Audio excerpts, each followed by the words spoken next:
Hey, my name's Micra, and in this video, I tried the hardest challenge Terraria has to offer, the full Soul of Eternity. Fargo's Souls is a hard enough mod on its own, but back in 1.3, it had a DLC extension, combining it with other mods and putting the crafting recipe at over 1,600 items. Grab a snack and get comfy, because this is a journey you don't want to miss.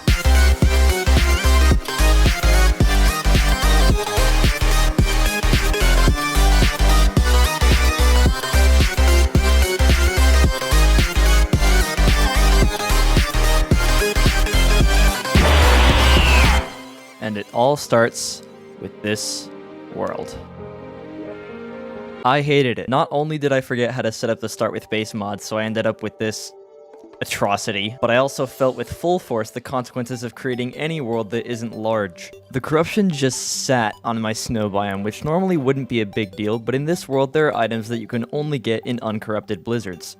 So day one, and all I did was load into my world, throw up in my mouth, and conduct a fall damage test. Then I went to bed because it was late.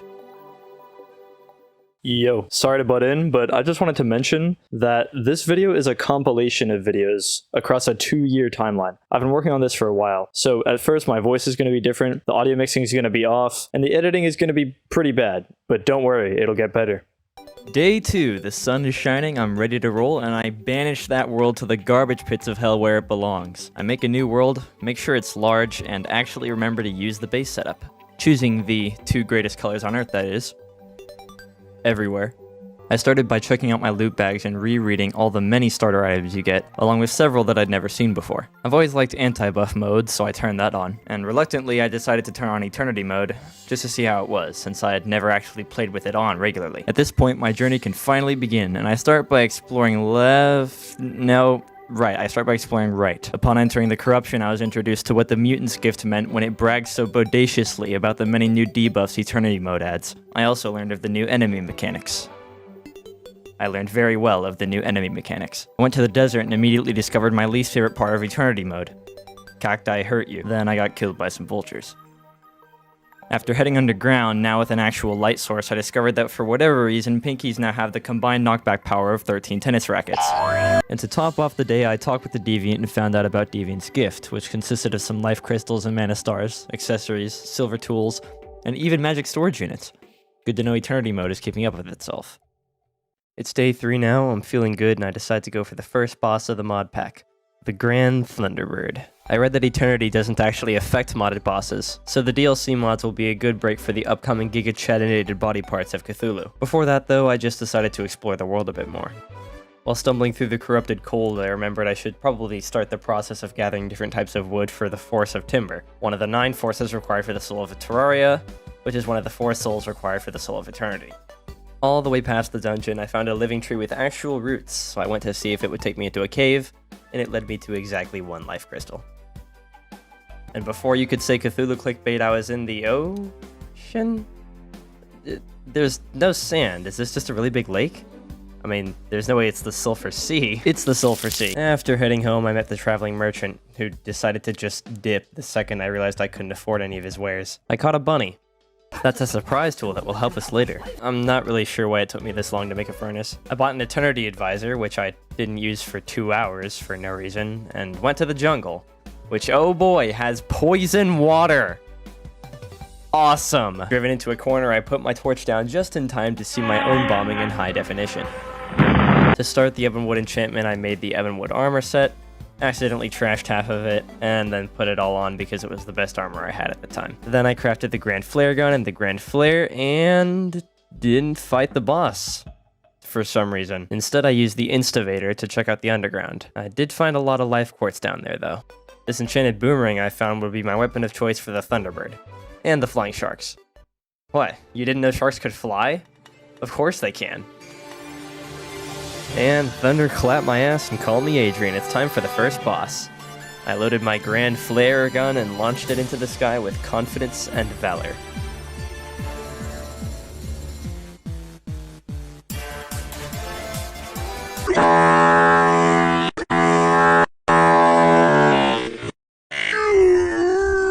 I I was unsuccessful. So I did what any reasonable man would do and sold my soul and the deed to my house away to the deviant and went underground to blow off some steam.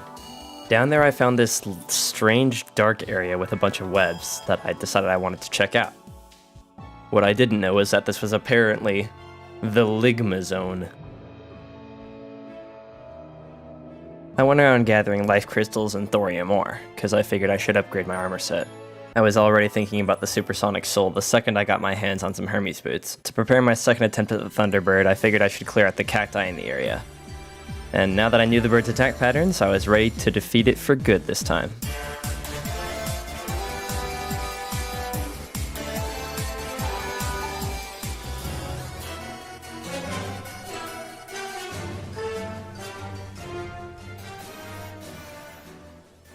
From the resulting treasure bag, I got a full set of Minecraft Steve clothes and a better summoning weapon. Then I went to check out the planetoids in the sky that Calamity generates. These things normally have sentry cannons that can be pretty annoying when you're this early in the game, but I've got a special technique for dealing with those.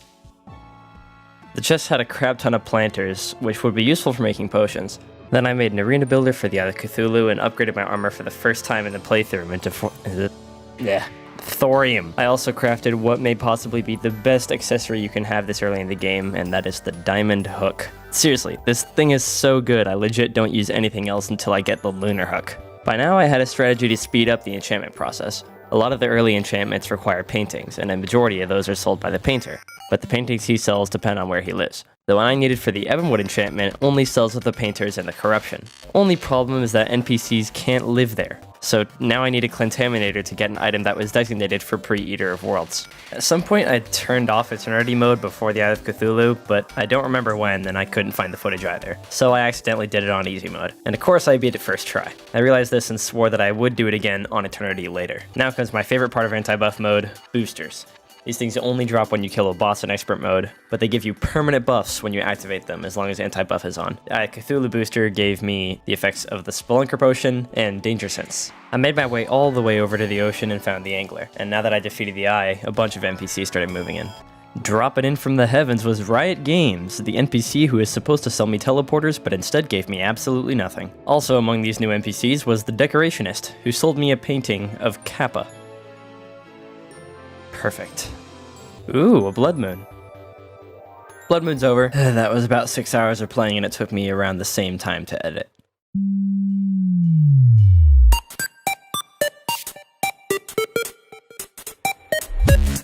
On day 4, not much went down, but I started grinding for the wood enchantments.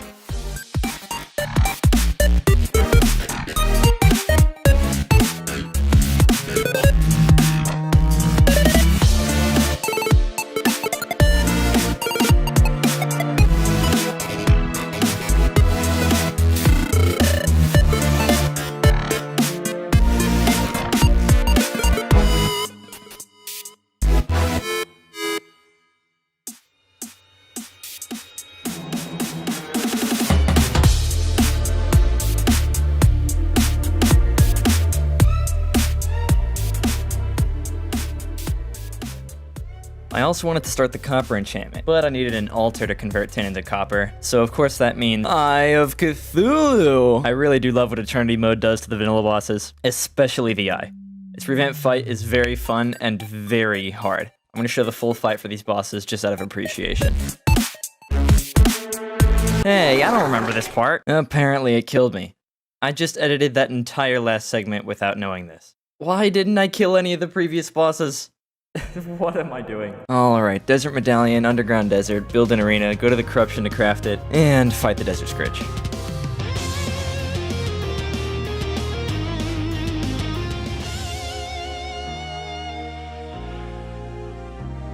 Since I was a little behind schedule, nothing the Scourge dropped was really of any use to me, except of course the Ocean Crest. I knew the ocean was my next hotspot in terms of progression, but first I decided to upgrade myself and make the Boreal enchantment.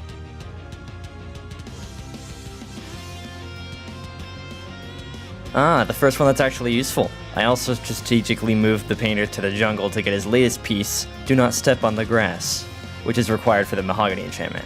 Then I spent a lot of time trying to get vines for the Vine Whip, and ended up coming out one vine and many spores short.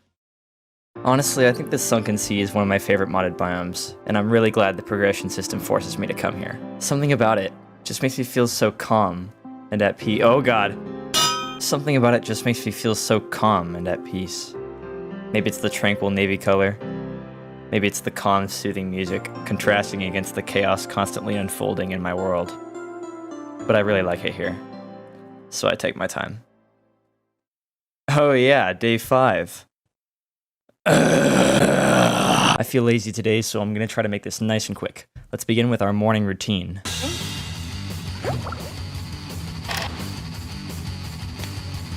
Next on the agenda was the iron enchantment, so I didn't have enough iron. I also started work on the lead one, but since this world doesn't have lead, I needed more iron. Now I've got the iron enchantment. Great, but it gives me the ability to block with a right click. Sounds pretty good in theory, but I knew I wouldn't be able to remember to ever do that. So into the storage system it goes. While I was in the corruption to convert some more iron, I somehow came across an ice mimic.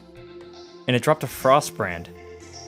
This thing was not supposed to spawn, but hey, now I have a hard mode sword. Bought some paint and made the lead enchantment, which seemed like it was actually worth equipping. Then I made a couple crowns and went back to make the slime crown. No, I forgot the gel. I have to go all the way to the demon altar, and I always forget something. Gel. Okay, now I can make the slime crown.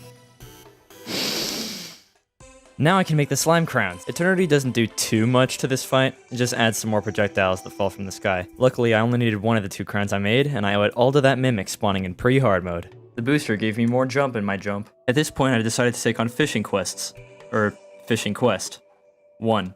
I have 0 patience and I hate fishing in this game. I literally lasted 5 minutes before I gave up on this spot, even though moving doesn't increase my chances of getting the guide voodoo fish at all. But hey, what do you know? I got it almost immediately after moving. Impatience is a virtue. So then I got home, put all my stuff away, and...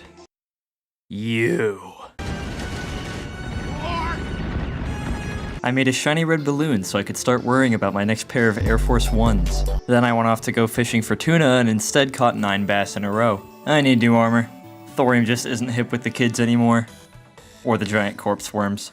This stage of Calamity progression relies a lot on Victide and Sulfur armor, so I felt like dabbling in the rogue class just a bit, for the time being. Meteorite. To make this Sulfur armor, I needed some acid wood, and while I was out getting some, an acid rain happened to start.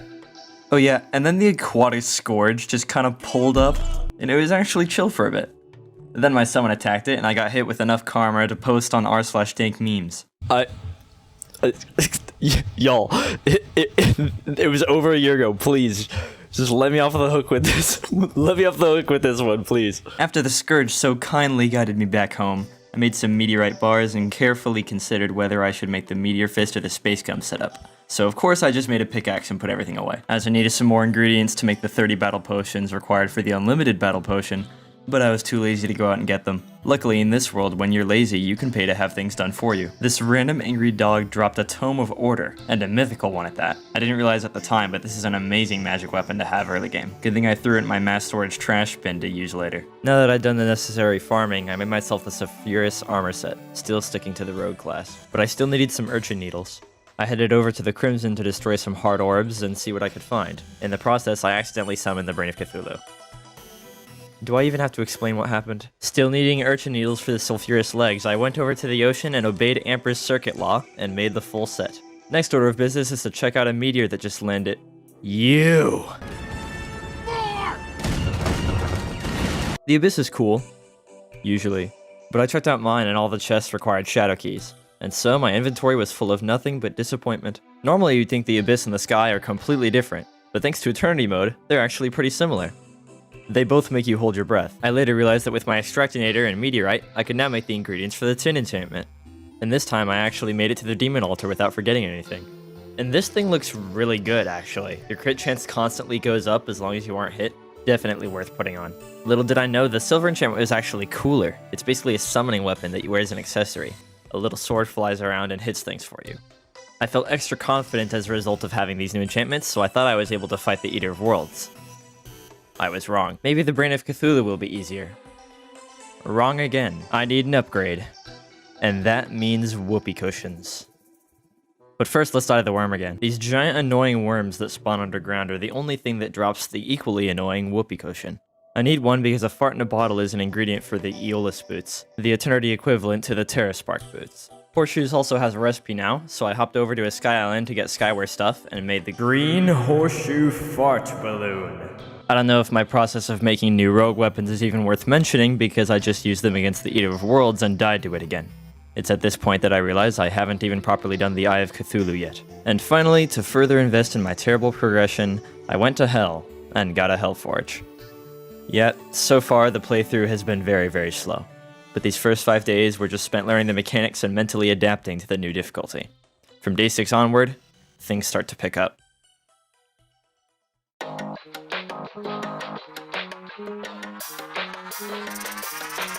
Now, I'm in the zone, doing research on what weapons I need to have an optimal loadout.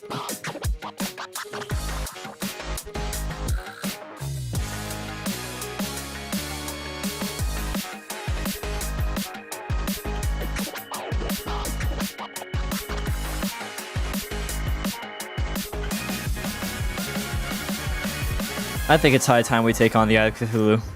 You wanna know why I love the Rogue class? Boom, that's why. Stealth strikes. And as promised earlier, I'll show the full fight, because it's cool.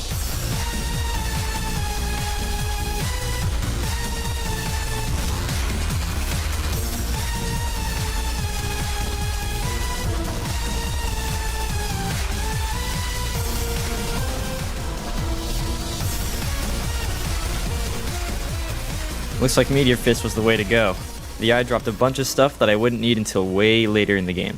And with my recent victory, it felt like the Eater of Worlds was next on my list. How many times? Okay, I'll just fight Crabulon. Here's Crabulon.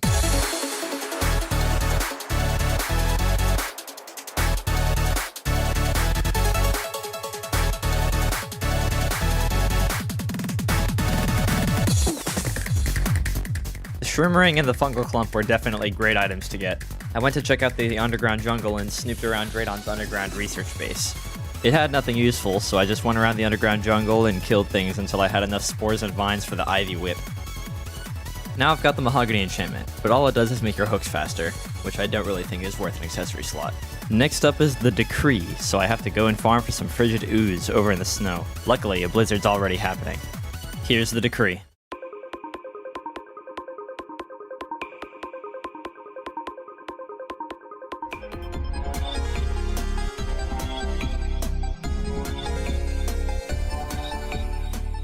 The Decree being an optional boss, I didn't expect much, and I didn't get much either.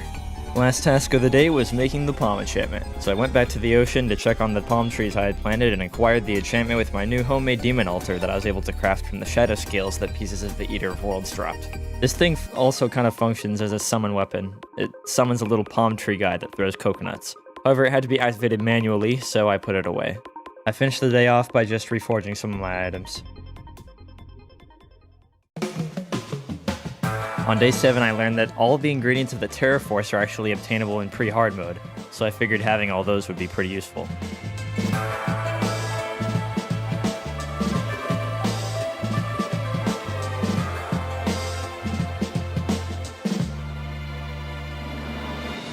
The only thing I was missing for the copper enchantment, though, was a couple of amethysts for the staff. So I got the Teleporter Man NPC to start working so I could get around easily, and headed off to the caves.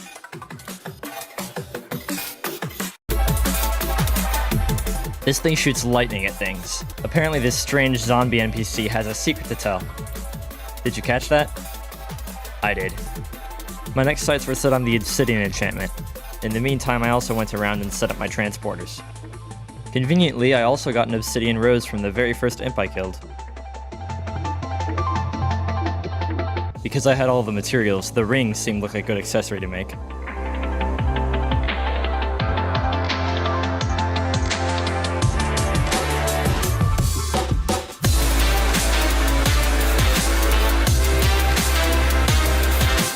This Reggie guy spawned as a result of my defeating the Decree, and I spent the rest of my time in the corruption looking for the Hive Mind Cyst, and I fought it.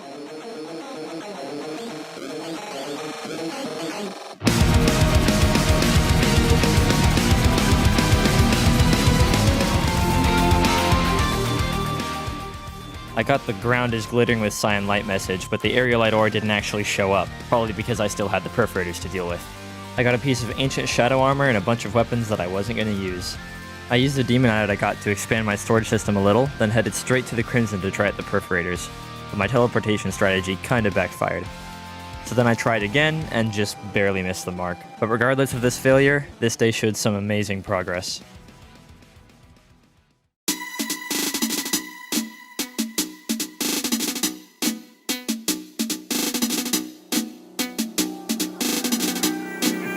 Day 8 was the day I made the switch to the mage class, and boy did it help. The Tome of Order's explosive ability made it even better than I imagined. Meteor armor seemed like the best option, so I got to work on that set, as well as a mana flower and some cuffs that would boost my mana. I saw that I had the materials to make a star collar, and I curiously tried to summon and fight it, but it didn't last. I still felt like doing bosses though, so I made the Queen Jellyfish spawner and fought her in the ocean. And it was a breeze.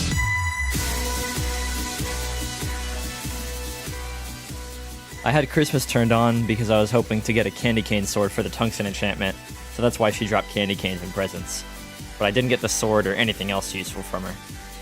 I'd recently learned about the automatic sky bridge, so I thought that would be super useful. I accidentally sliced through some sky islands when I used it, but it probably won't be a problem. I spent well over 15 minutes looking for the perforator spawner, and when I finally found it, the fight was surprisingly easy with my new spellbook. I'd like to take a moment to acknowledge that the music for this boss is a banger.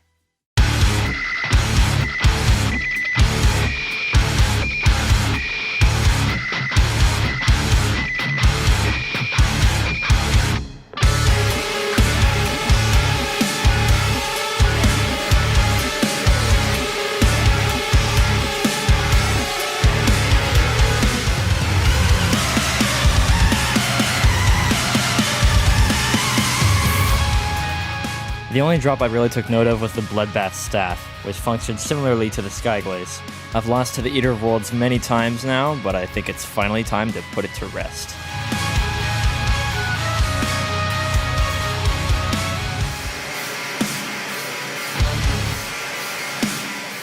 At long last, the Eater of Worlds is dead. The booster gave me a faster mining speed.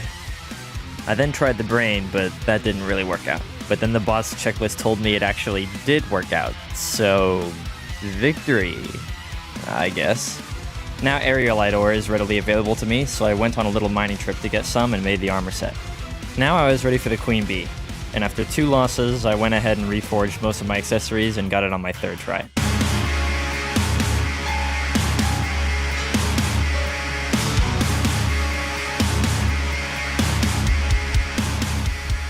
The Queen Bee booster increased my regeneration by 6. I don't know how much 6 is, but it sounds pretty good. Other than that, all I got were your typical bee-related items. Day 8 really gave me a new hope. I didn't get any new enchantments today, but I went from taking almost 12 hours to defeat the Eye of Cthulhu to nearly being at Skeletron in under 2 hours. Eyes bright, I shut off the game, anticipating what would happen tomorrow. Like Day 8, Day 9 was spent focusing on normal game progression rather than collecting Soul of Eternity ingredients. I was still baffled as to how I was already up to Skeletron, but I wasn't going to let go of my winning streak. I also decided that zooming in a little would provide a better viewing experience while simultaneously decreasing lag. My heart told me I would beat Skeletron, and my heart is correct about half the time.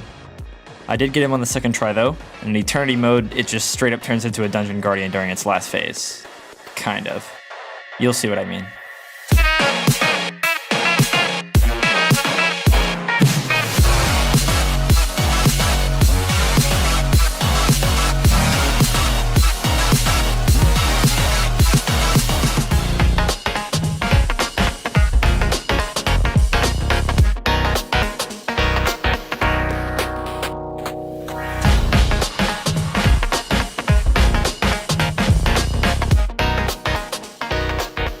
Skeletron was the first boss in a while that dropped some monumentally useful loot. The booster increased my crit chance by 10%. This necromantic brew was also a cool item, giving me my own Skeletron hands that I could bitch slap anyone with. The treasure bag had a Book of Skulls spell, which seemed like an applicable secondary weapon. I then made a bunch of gills, flippers, and obsidian skin potions to combine with the level 2 broken booster that the Skeletron dropped, which would give me water breathing, swimming ability, and immunity to lava and fire blocks. And now with access to bones, I could make the aerialite wings, which were even decent for hard mode wings. Next up is the Deviant. I've only gone against her in normal mode, but I knew that she was easily the coolest boss in Pre-Hard mode. But with Eternity, she's far better. Just watch.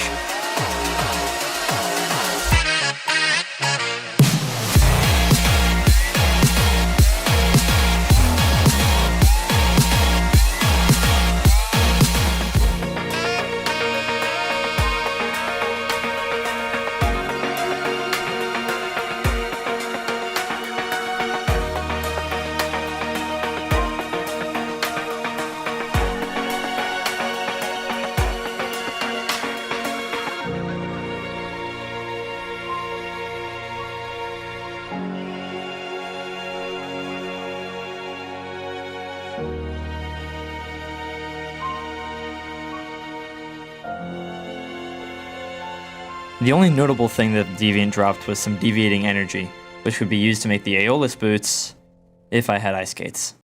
But it could also be used to make something else, something I actually already had all the ingredients for. The Supreme Deathbringer Fairy. My first combo accessory of the playthrough, this thing's a little nuts. It gives me immunity to all the previous boss's debuffs, increases my damage and armor by 10%, makes bees friendly, gives me the Skeletron hands, and a few other things. Really, all that's left to do now is check out the dungeon. Found the mechanic, and then a key, and then with that key I found a shadow key, and then I hit a dead end and just went home. Day 10 was quite literally all just fishing quests. After doing 1, 2, 3 quests, out of a crate I got... Ooh, sonar potion. I should make infinity of these. So I made 30. Unfortunately, my recording of day 11 was corrupted, and I couldn't fix it. But don't worry, because it was also mostly fishing quests.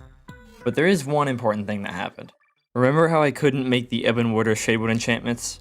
Because NPCs can't live in corrupt houses? I discovered what I was really supposed to do.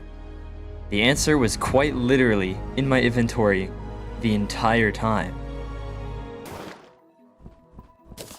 Yeah, apparently you can just do that now. All along, the answer was kidnapping. With this new knowledge, I got the paintings and made the Ebonwood enchantment, which gave me a Ring of Shadow Flame, and also the Shadewood and Cactus enchantments, the Crier enchantment, which I just needed some cobwebs for, and the Icy enchantment, made mostly of the icy shards that I kinda had just lying around. Now I also built an obsidian platform in the underworld with an insta-bridge, and managed to make the Aeolus boots, since the only thing I was missing was a pair of ice skates. By this point, I could kill things basically by just standing there. I think I'm prepared to start getting ready for the Wall of Flesh. But first, I have a lot of errands to run. And this is the part where I made a long montage along to a copyrighted song. So of course I'm just gonna skip it. And we're back. Since the Fossil enchantment gave the ability to literally survive dying, I thought it would be a good time to fight the Slime God. No, the fight's not that entertaining, but the music is awesome.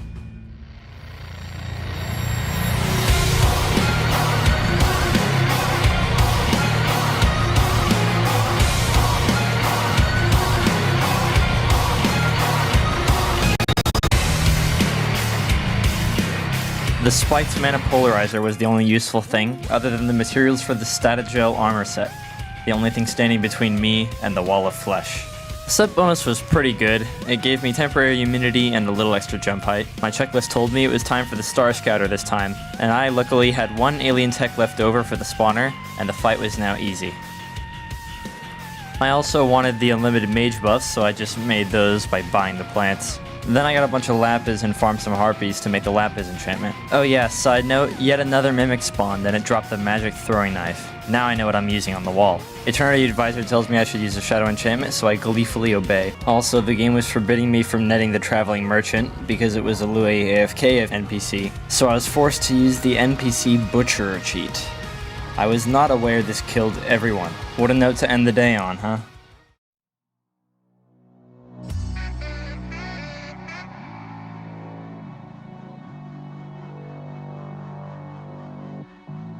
Dawn of the final day, number 13 is here, and I am so excited to finally end the episode off and enter hard mode. But first, just to make sure I'm totally geared, I first aim to take out Jensen and the Buried Champion.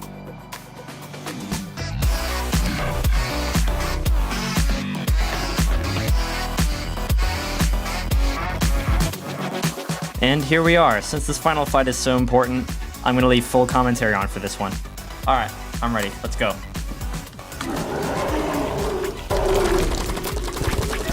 Aw, I was not paying attention to my health at all. Jesus.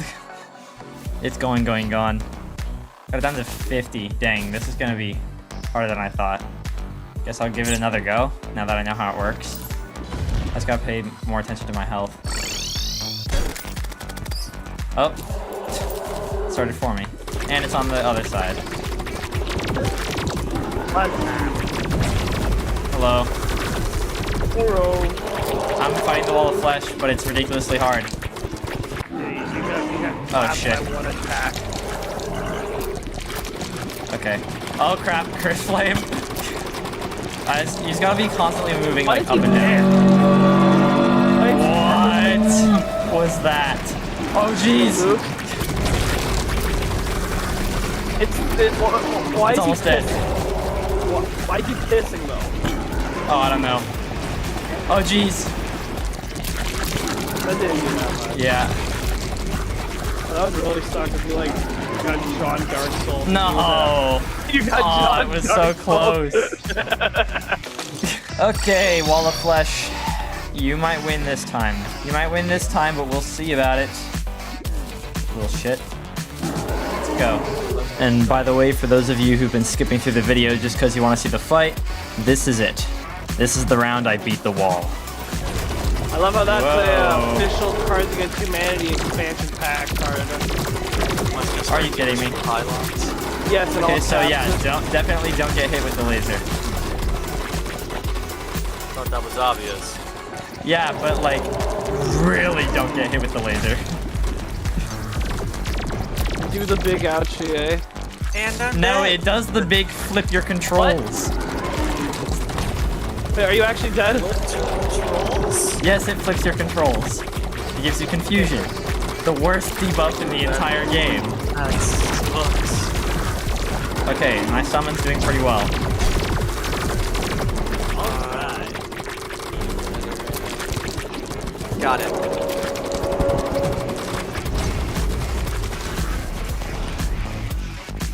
You need to constantly vary your distance from this thing. My god, if I can make my probe move like just a little bit faster. Holy shit. Wish.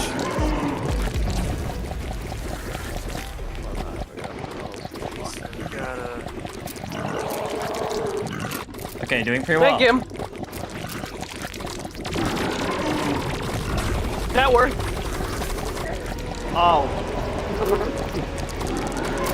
Blah, blah, blah, blah.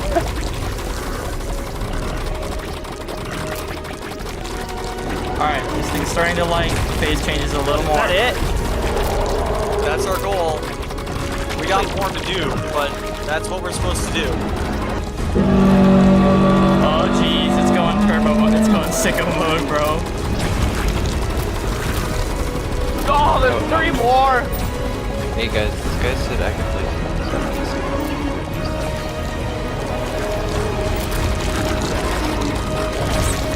Alright, come on. Alright, if you're gonna stick with ground, I'm gonna build Astrio raids. No, I can do air if you want. No, by all means stick. You got like to build a bunch of zealots and whatnot. Yes! Woo! Oh man, that was so cool. Build those supply depots. Dude, did you see that? No. Tell me you were there. No. God damn. Oh, that was beyond sick, dude. Oh man. Not done. Okay, we'll see in the recording. Yeah, you will. This is the last recording. This is it. This is the last recording of the video. That was April 2022. I was a novice editor, but in Terraria, it was looking like this was actually doable. I mean, how hard could crafting a bunch of stuff be? Last video I just defeated the Wall of Flesh, so that means hard mode's just begun. I'm still afraid of what Eternity Mode has in store, so I decided to make getting the upgraded metals my top priority. I did some research and found out that only the tier 1 metals generate after I defeated my first mech boss. This was a new Calamity feature, And dear lord, it was not going to make my early hard mode any easier. I made all my palladium to cobalt using my demon altar because I think the cobalt set is better, but I'm not totally sure, I just like the color more. Also, sharks create freaking cyclones now. So far, I am loving hard mode. I was able to afford the full set, and the realization that I'd be stuck like this until after my first mech boss started to set in. I still had a crap ton of cobalt left over, so I used it to make a staff which would replace my black Anirian, having much higher DPS. I also learned that I could buy the counter scarf from the clothier as an ingredient to the Statagel enchantment, and then I made a cobalt shield. Good news, I can enter the Ligma zone. The ore down there is still unbreakable and there was quite literally nothing but cobwebs. Guess it's going on the list of shit that's there that I don't need yet. Also going on that list is the Astral Spires. None of this stuff even matters until post-Moonlord, so honestly I'm not entirely sure why it's already here. There's probably some obscure crafting material I need from the enemies. The very first thing I do in this biome is accidentally vein mine the entire central monolith, which was the coolest thing about it. I was farming Stardust for the Astral set, which apparently makes weapons for every single class except Mage. I go on the wiki and see a spell called Poseidon that I decide shouldn't be too much of a bother to get. I just have to kill a few giant clams. But much like I always do, I spoke too soon. Not because the giant clam was way harder in hard mode, but because I literally forgot to actually go and fight it. I somehow immediately segued into finding another boss to fight that would prep me for the mechs, and I settled on Cryogen. So I went to the snow biome to farm some Essence of Ellium, and Skeleton Prime happened to spawn. In a panic, I tried to run back to my base arena where I would have better chances, but I went too fast and it despawned. I'm still in a bossy mood though, so I take a crack at the Destroyer, and it actually killed me 3 times before it actually despawned. I don't know if this is an intentional 3 lives kind of feature, but I got a while to learn its attack patterns, and it's very cool looking.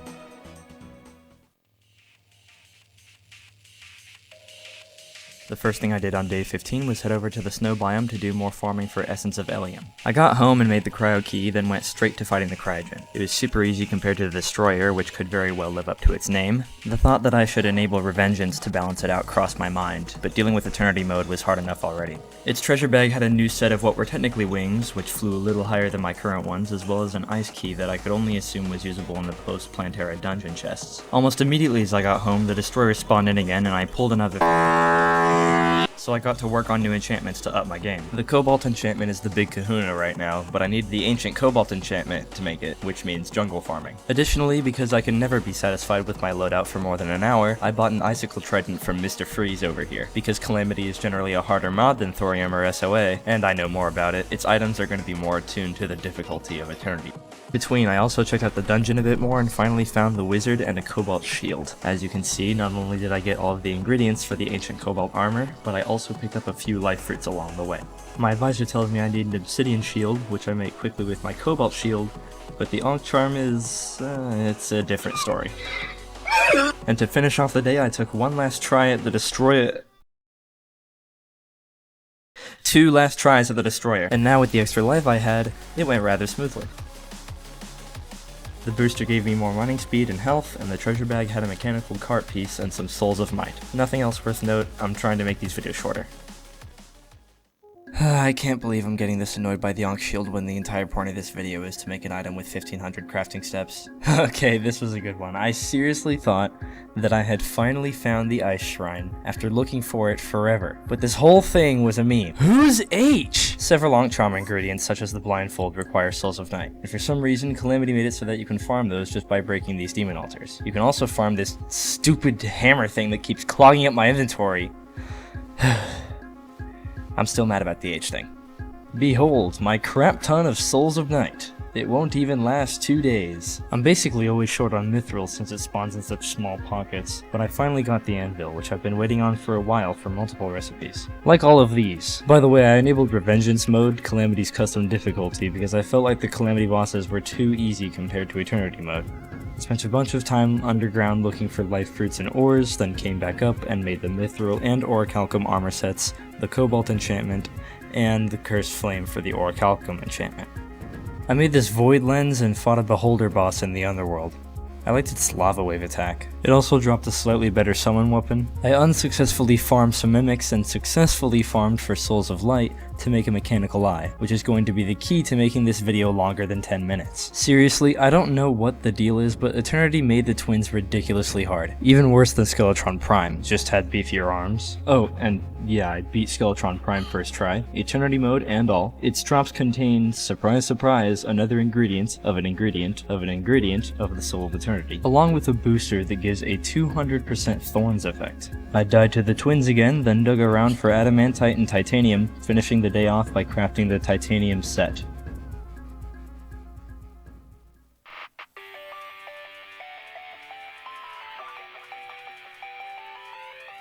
I started off day 17 by starting to craft the Frost enchantment, but I needed an ice bow, which could only be farmed from ice mimics, which are pretty hard to come by. I didn't find one, but started more work towards that Ankh charm.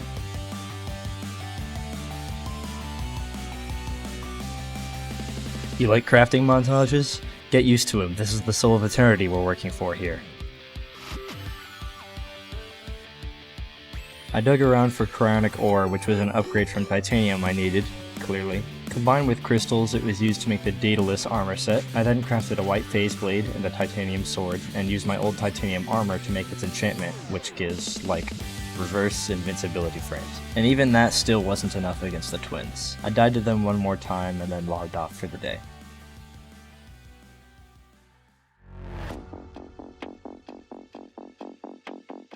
I like this stage of the game because I get to type tit into my search bar a lot. So to begin day 18, I made the upgraded alchemist emblem, which I used to buy a lot of potions that I would then use to make the unlimited damage buffs. And then I bought even more and made the unlimited defense buffs.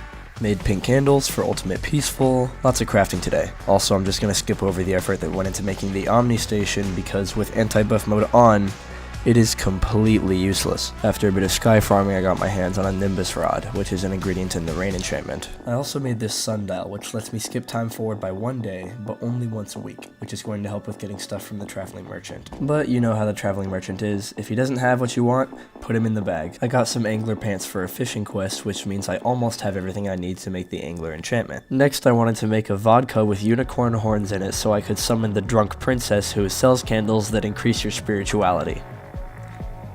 Don't ask me. After making a sextant out of the angler's flesh, I used my new full view map to find the overworld shrine, which contained an item I needed to make the wolfram enchantment. I continued working for the angler enchantment, making a fiberglass fishing pole with some crates, buying high test fishing line from the merchant, and finally making it, which I'm gonna use for, you guessed it, even more fishing quests. I spent an unreasonable amount of time expanding my storage system, then went out and farmed the marble biome for the gladiator enchantment.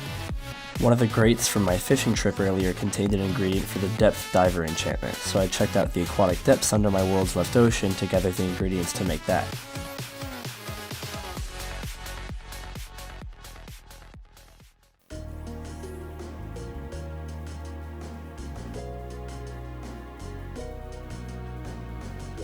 Day 19 was the day I realized that I was not a Super Saiyan.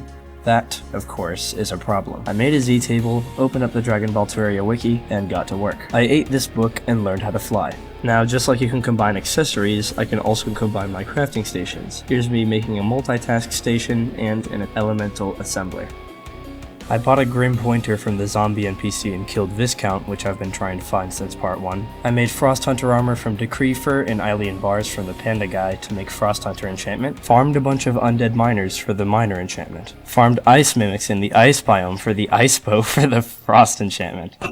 Next on the boss list is Arrhenius, or as I like to call her, the giant enemy spider.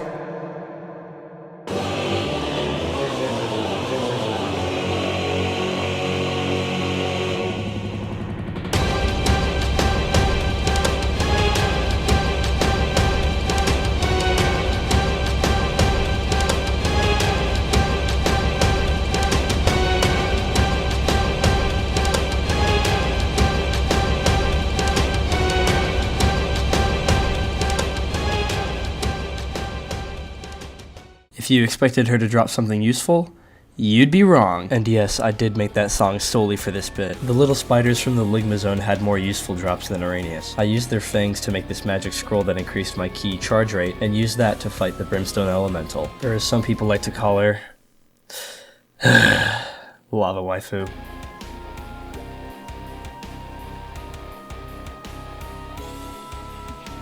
Surprise, surprise, all she's dropping are Soul of Eternity elements. But then again, what isn't dropping Soul of Eternity elements? They're about as common as verb conjugations in Spanish. While in the ocean, I accidentally triggered Anahita, and I actually managed to beat her.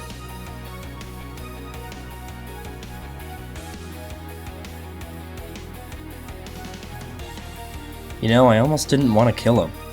Their stories are really quite sad.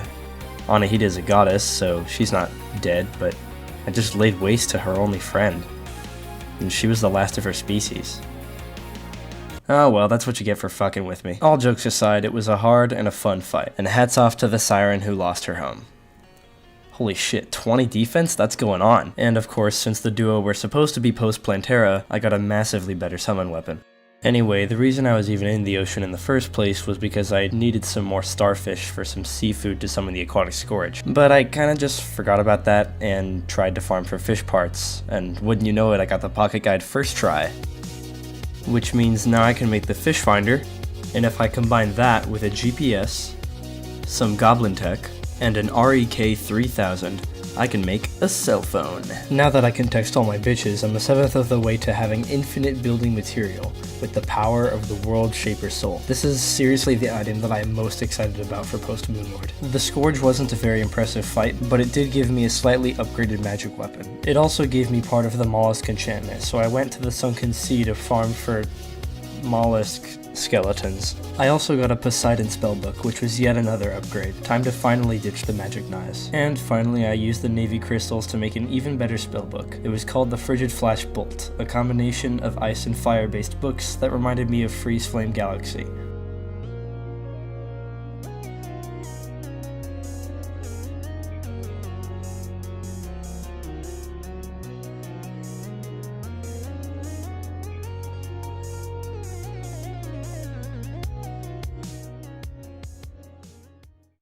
This is where I fought the twins. It's over-edited, I don't want to show it. You know the drill, the booster gives me immunity to Cursed Flames and Ichor, I got another Eternity accessory, and another Tornado piece. Now that I had all three mech souls, I could make the Lazinator, a Calamity bootleg of the old Terraria Zappinator, an idea that they clearly stole from the Freddy Fazzer Blaster. With the hollowed ore I finally have, I can now make the Drax. That's right, the Drax. Not the pickaxe axe, because pickaxes are inferior. Drill gang for life. Now I have access to Chlorophyte, which is a big deal in terms of armor and something I'm gonna need to defeat Plantera. Oh. The Daedalus armor is still better. Sorry Chlorophyte, you're going in the hexagon. I made a couple more key scrolls to make the Dragon Ball flight even more viable, then I built a cozy home in the clouds for the Truffle when he moves in, and I'm eventually gonna have to buy stuff from him.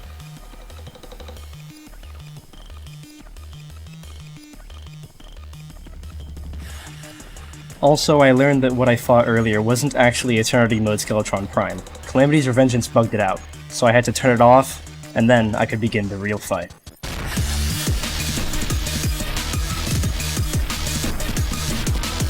The booster gave me an unbelievable 200% Thorns effect, so I need hallowed armor. I'm out of hallowed bars. I go to mine the ore, which looks exactly like gold. I needed crystals to make this rainbow rod for the hallowed enchantment, and while I was out gathering them, I found another one of Draydon's research facilities. Bada bing, bada boom, got the hallowed enchantment. Now I have a sword friend. You're my friend now. Hey, there's the truffle. Now I can buy the auto ham, it's post-Plantera. As always, thorium bosses are easier than convincing a toddler to drink chlorinated water.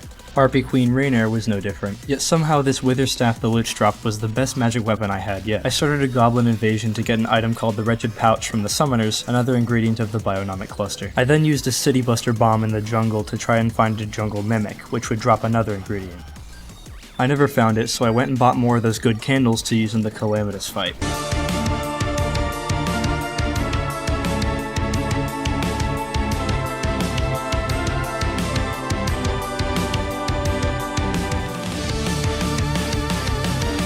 This was an attempted clone of a witch who once burned an entire ocean. I think it's safe to say that it was a failure. I can wear her face as a trophy and it looks kinda funny. After making the celestial emblem, the Sigil of Calamitous was an item that was on my radar, but it needed some post-Plantera materials.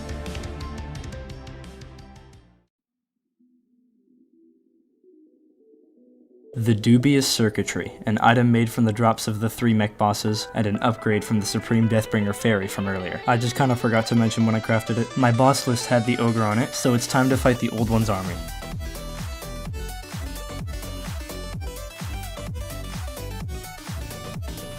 At some point I realized that these staffs were all ingredients for the Occultist Essence, so I bought all those and made an imp staff from some Hellstone to make it. I'm not playing Summoner, but this thing's gonna be a major help regardless, since I do carry summon weapons. Of course I want to make the mage version of that, so I snoop around in the dungeon looking for the Aqua Scepter, then fight the Wall of Flesh for the mage emblem. That's another major upgrade, plus 18% magic damage and plus 5 crit. And it's time for more enchantment grinding.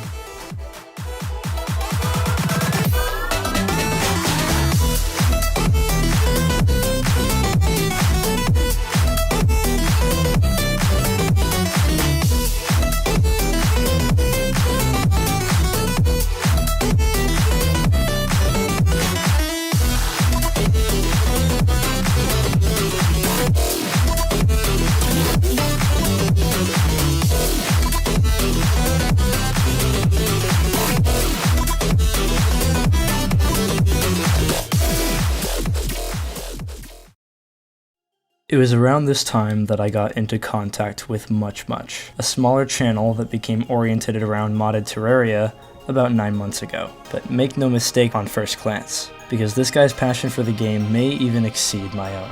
Much is the first documented person in the world to attain the full DLC version of the Soul of Eternity by completely legitimate means. As it turns out, we both began our endeavors around the same time, but since he spent much more time on gameplay, whereas I spent most of mine on editing, he ended up completing the endeavor much faster. He became the world's first, and so far only, Eternaut, as I like to call it. I was lucky enough to get his attention through my own video, and we ended up communicating through Discord and arranging a time when he could join my world. Here's what happened that night. Hello, young one. How you do? Yeah, I'm not gonna turn off antisocial until post Moonlord. Is it that hard? Dude, you couldn't even figure out Eternity Mode Moonlord. Yeah, you're right. You had no idea what its gimmick was. There you are. Alright, where are you? Oh jeez, I can see the the mutant's eyes. Oh my god, I can't. Why can't I move? I downloaded the fix for it actually. You have to do it manually. I'm trying to find it. I already found the solution, bro. Look harder. Is it skill issue? This is literally a skill issue. Yes, sir. Oh. Alright, let's see if it's fixed. Please fix. Alright, here we my go. goodness. Let's go. Here's how fast I can go. So I'm stuck already. Whee! Oh, you just vanished. Okay, I can see you moving on my map. Wow. This is almost 600 miles per hour. Oh, first. Jeez. This is with lower things. Do you want to destroy your FPS? Nah, let's just keep it how you are. And Wing of the World. So I just have to have it. Place it in a house. Boom. Yeah. What you need? Wing of the World. Boom. And where's the chair? Oh, right away. And hello. right away. Oh wait, no. My treasure bag's 1. There's a screw. Oh, you did everything. I'm unfamiliar with these stuff. She's not dropping the dang sand cloak. Oh, okay, now I get 3? Are you kidding? I searched for this thing for hours, and now I get 3. You've got to be- I hate you, lady. Thank you, Carmen. I love you. So we fooled around a bit more and tested the limits of the soul, and what you just saw was only a fraction of its true power, just to prevent lag. Seeing this from my own eyes was extra motivating, since now I realize how huge the gap is between my power and his. Later in the video, I'll be just as strong, even surpassing him.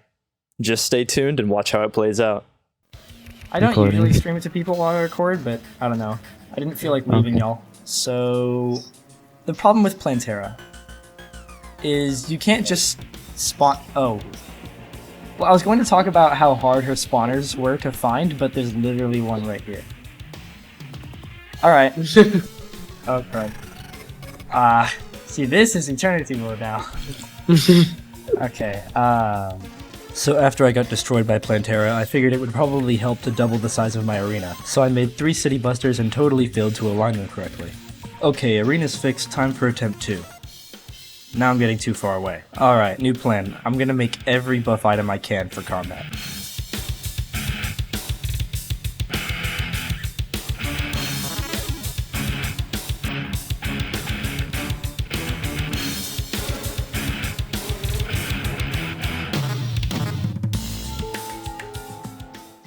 Okay, I'm super buffed, Revengeance is off, Eternity Mode is on, and I'm ready to destroy the Guardian of the Jungle.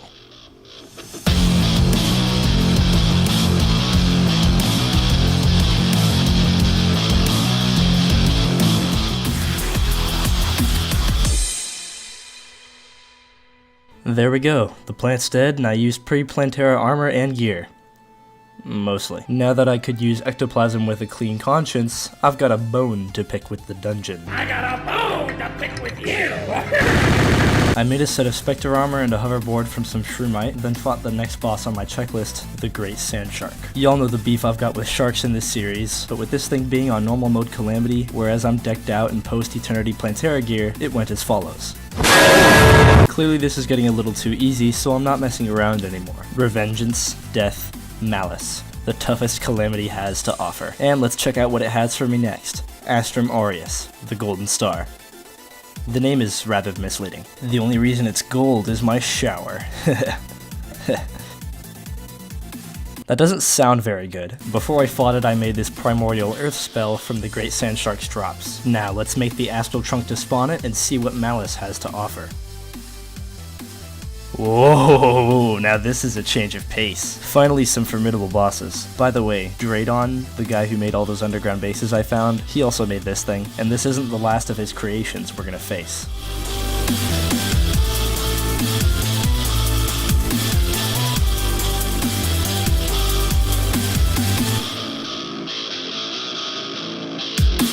Only one more thing to do today, and let's check out the Lizard Temple, a race of people eradicated by the Tyrant King. Same guy who made the clone of Calamitous we fought earlier. So I get to the altar room and,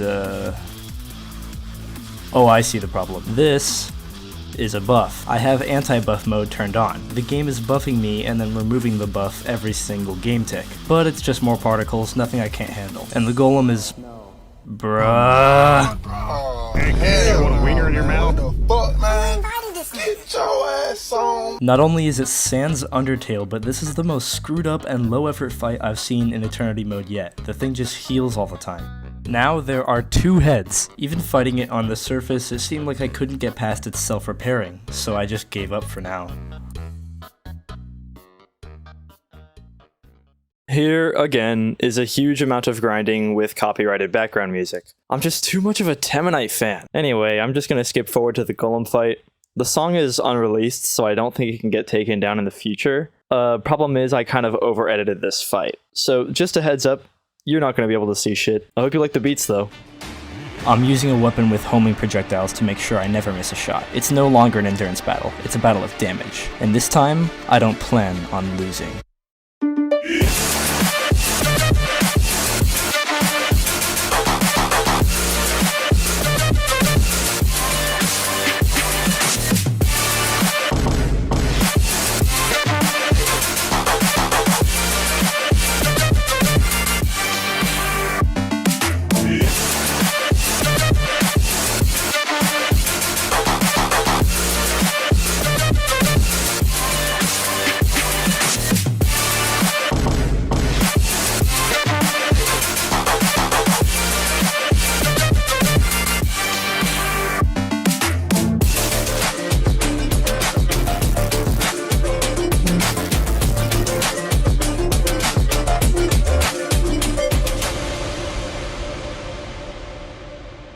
All that for a pickaxe and a 10% increase in attack speed.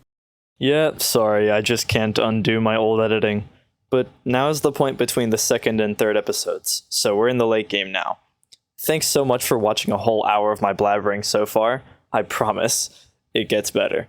Day 16 was a day of running boss errands. As of now, everything from SOA and Thorium are pushovers, so I figured I might as well get them out of the way. Primordia is a boss I was looking forward to simply because of its design. Unfortunately, I had to quickly turn this spike into a flatline. Next on my list was Betsy, a dragon that appears during the Old One's army. She's a vanilla boss, which means eternity mechanics will be applied. Now don't get me wrong, I've always wanted to be fucked by a dragon, but not like this. I did fight her solo later, but that didn't count in the boss logs, although I'm pretty sure I got the items I needed. Next was the Plaguebringer Goliath, another boss with a really cool design. I don't know who thought of a nuclear cyborg wasp, but it's metal as hell. After beating it the first time, I decided to try out the Malice mode version, which I also handled really well. I'm already more powerful than Calamity can handle, and I've barely tipped the iceberg.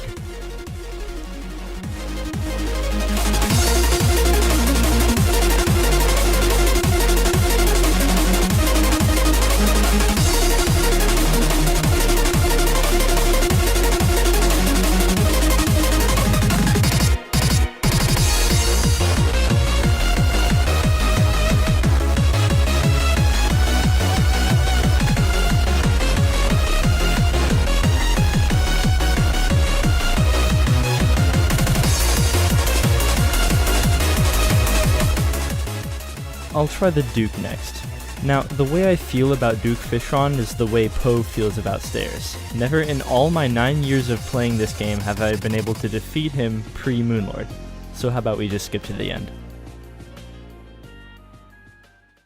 Hey viewers, thanks for watching up until this point. I humbly request that you subscribe to my channel, as I put 2 years of work into this project and I have even more ideas backed up. If this video does well, I'll be able to put more work into my personal content. You can also join my Discord server with the link in the description to see my music, art, and other stuff. I've also been editing for Bijou and Get Good, so if you like my style, go sub to those guys if you haven't already. Now, back to the video. Between days 16 and 17, I had seen a few videos on YouTube about Dragon Ball Terraria. Turns out there's been an entire section of untapped power that was just beyond my reach, and the secret is balls.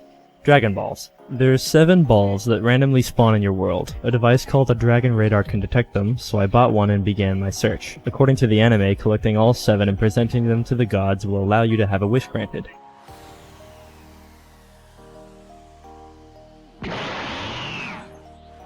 I have ascended even further beyond. At this level of power, there's no doubt that I could beat Duke Fishron. I said, there's no doubt I could beat Duke Fish. Forget it. Ravager. Let's fight Ravager. It's next on the list. It should be no issue. I really hate Duke Fishron. At this point, I had the ingredients necessary to craft the Sigil of Calamitous, which is an accessory centered around the mage class. It gives 100 more mana, makes mana usage more efficient, and increases magic damage. With Betsy and the Duke out of the question, we're nearly at the final stage of Terraria. Next on the boss list is the Lunatic Cultist. And, for the first time in eternity, I had no trouble with this boss whatsoever. Here's how it went down.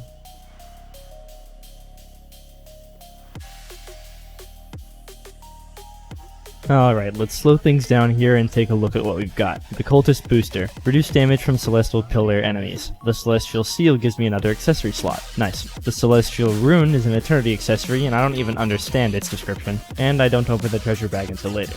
While destroying the Stardust Pillar, I learned a little something.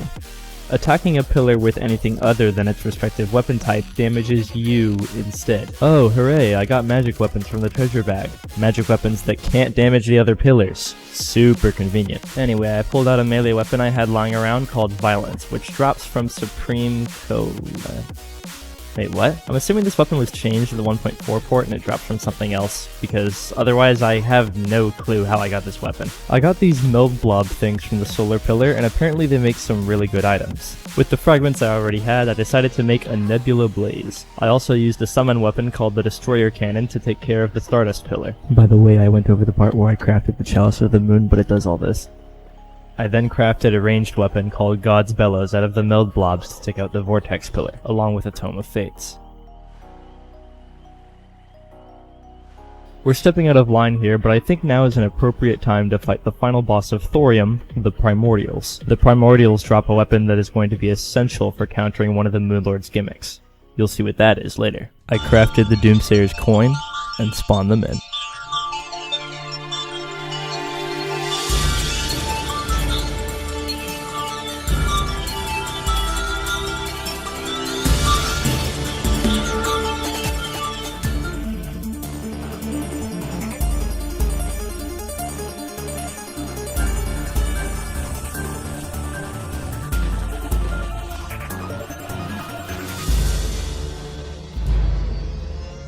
With the primordials defeated and reality saved, I could now craft Thorium's ultimate weapon, Mjolnir.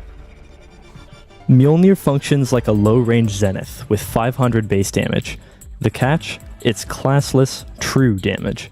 This is essential because Eternity Mode Moonlord has a tough gimmick. It cycles through 4 stages, each representing a different class, and during these stages it can only be damaged by weapons of that class. However, true damage bypasses this requirement, meaning unless I want to play 4 classes at once, Mjolnir is a necessity. I'm long overdue for the Bionomic Cluster, as well as a few other accessories. After reorganizing my accessories and equipping a hentai charm, I got to work.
I now have access to a specific type of key crystal, one that will help me craft the next Dragon Ball crafting station, make a better radar, and create the final scrolls.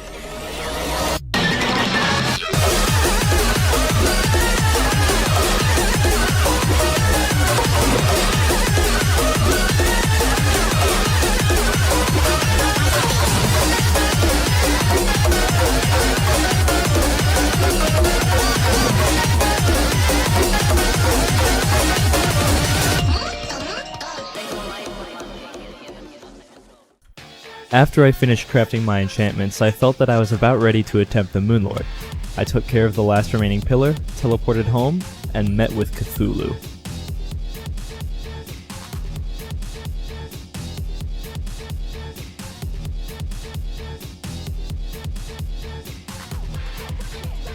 It's irrefutable. My current power simply is not enough. Fortunately, you can make wishes with the Dragon Balls more than once, and I use them to change my genetic composition. You see, in Dragon Ball, certain individuals possess a unique genetic trait that gives them entirely different Saiyan forms, legendary forms. I was not one of these people, until I simply wished that I was.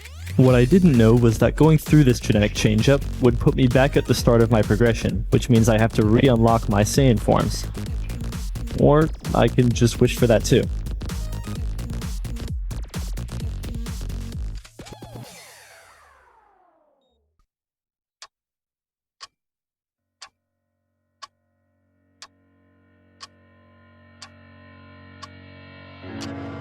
Day 19 was all grinding. Not much to say here.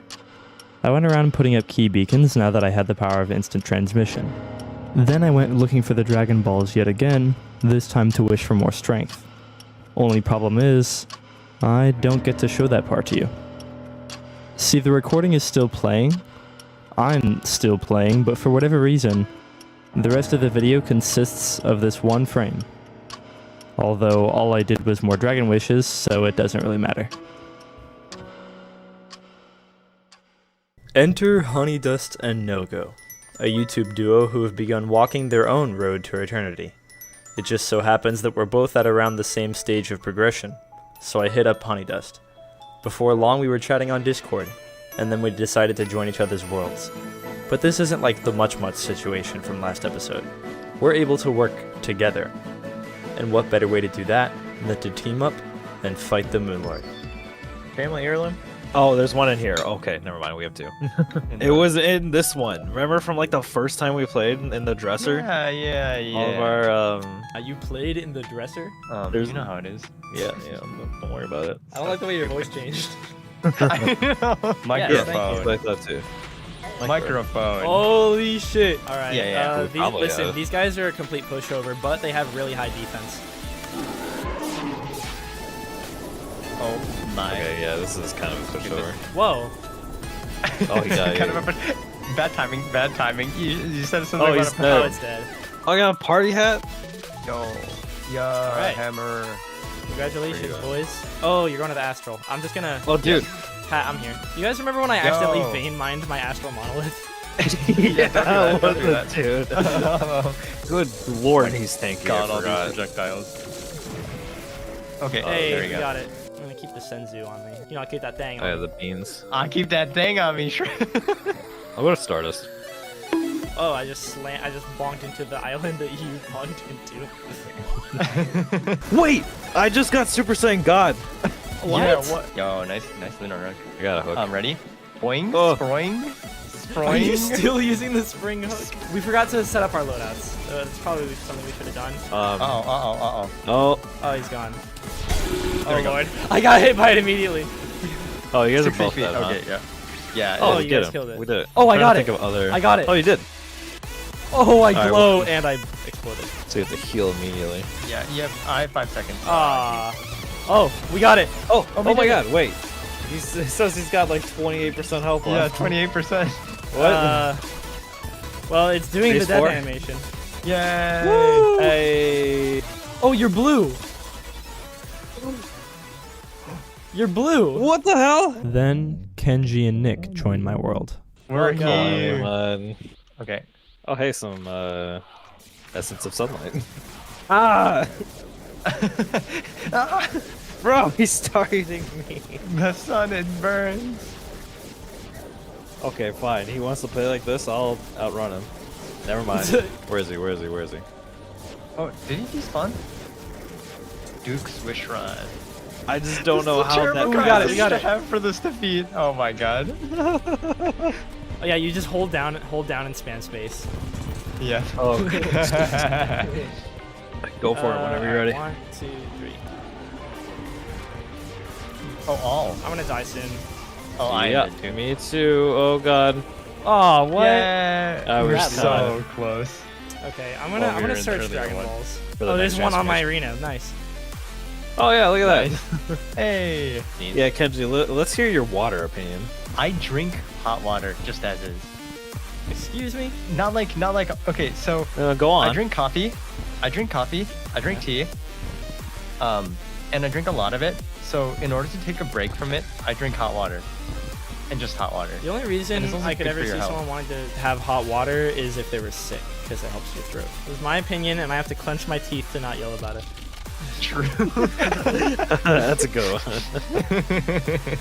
It's your world, and you can have it as whack as you want. Exactly. That's pretty cool. Plus, it'll be a lot better when you guys leave. And you can have your water hot or cold. Moonlord again. Actually, you know what? I'm gonna remove these blocks because they just get in our way a lot. How are you? I'm doing fine, thank you. Okay. For asking. I'm ready.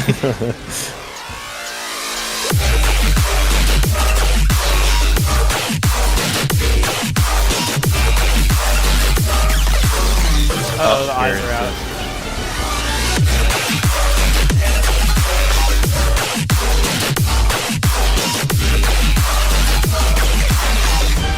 Oh, I got pinched by the lasers.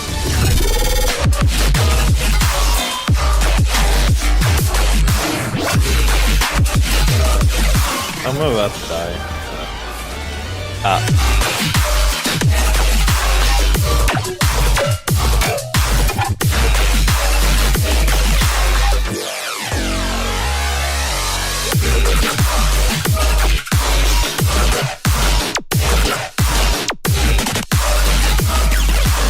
Oh god, the big sun.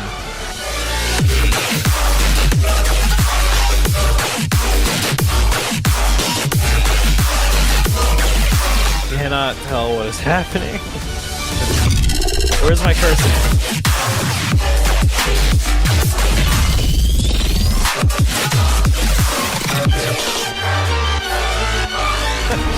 Sorry, that was such a lame joke. Hey, we got it done. We did it.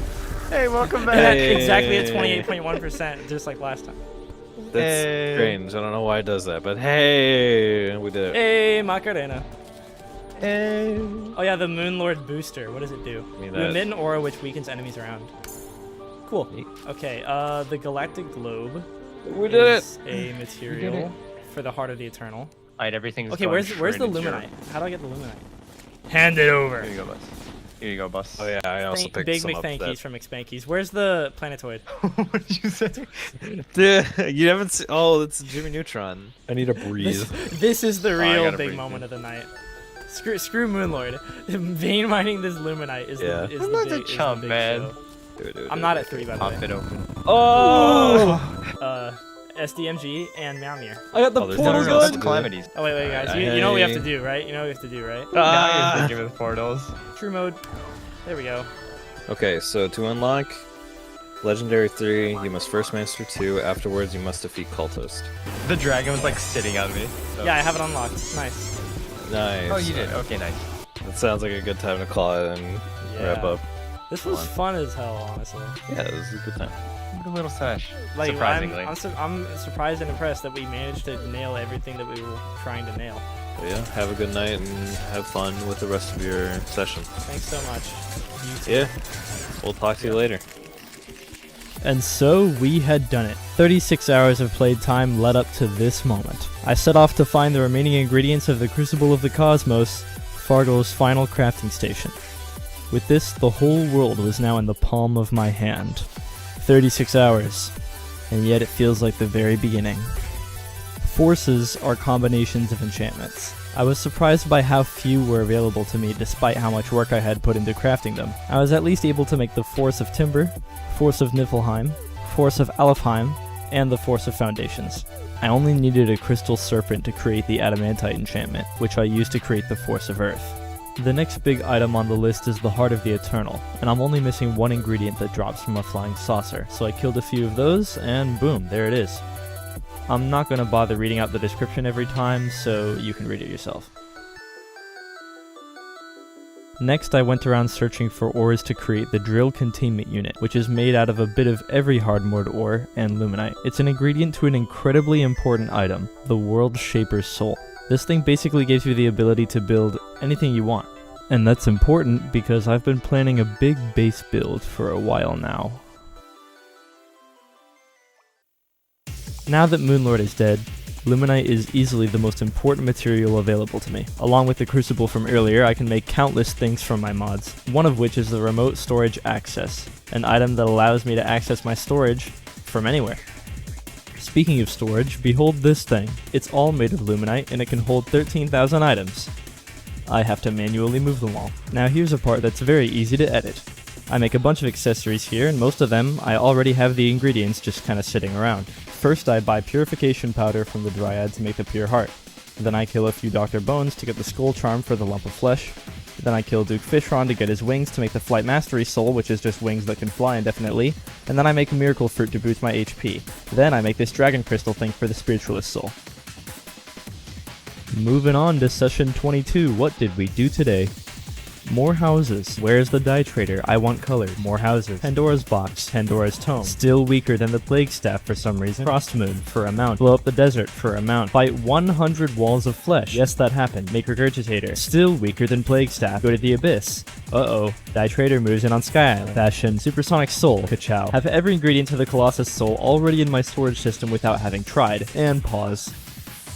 Can I beat the champion of Timber? I spent the first half of the fight losing HP as I tried to discern the difference between its projectiles and my own. After what is basically just studying the screen for a while, I caught on to the champion's attacks and maintained about 20% of my health the rest of the way through. Now with the first champion down, I'm feeling confident about the ones to come. Most people, including myself, consider Eternity Mode to be the hardest modded difficulty in Terraria. I agree. I'm just a motherfucking Super Saiyan, and I am not complaining about that.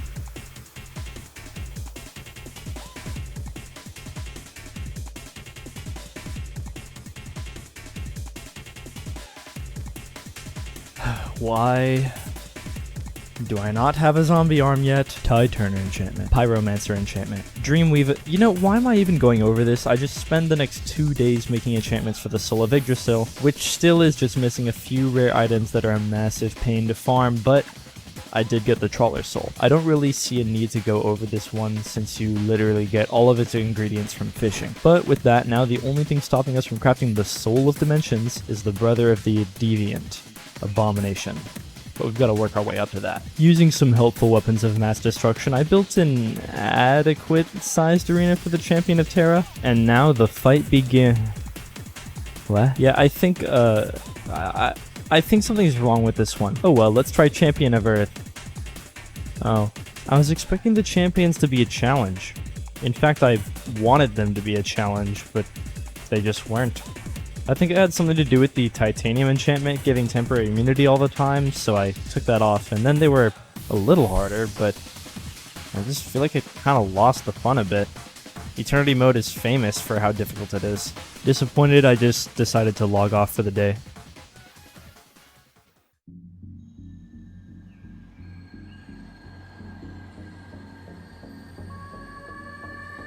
I spent the entirety of this session getting a single enchantment.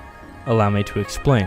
The Hunter NPC gives you contracts, which are essentially quests to kill rare enemies, and I have to complete all of them to make one of the enchantments. After going around doing chores, the final task was a personal request. He said he knew his friend's soul was rotting in the dungeon and that he wanted me to put him to rest. To that I said, "Don't worry, I will commit mass murder in the dungeon to make sure your friend dies."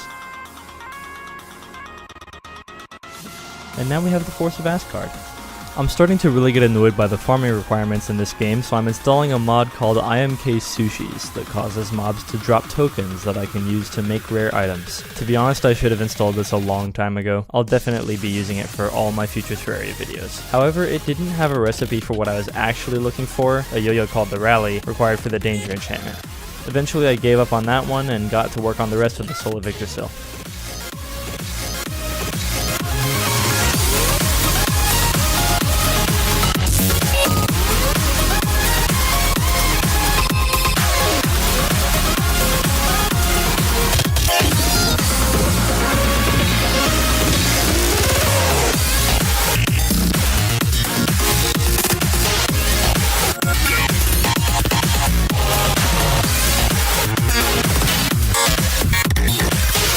Now it's finally time to knock out the rest of the champions, and I'll start with the Champion of Nature. Unfortunately, my recording froze again.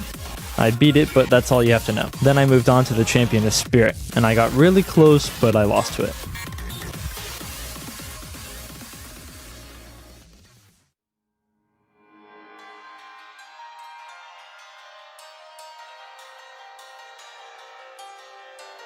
My 27th recording session was spent battling the champions. Why waste any more time? First up is my personal favorite, the Champion of Life.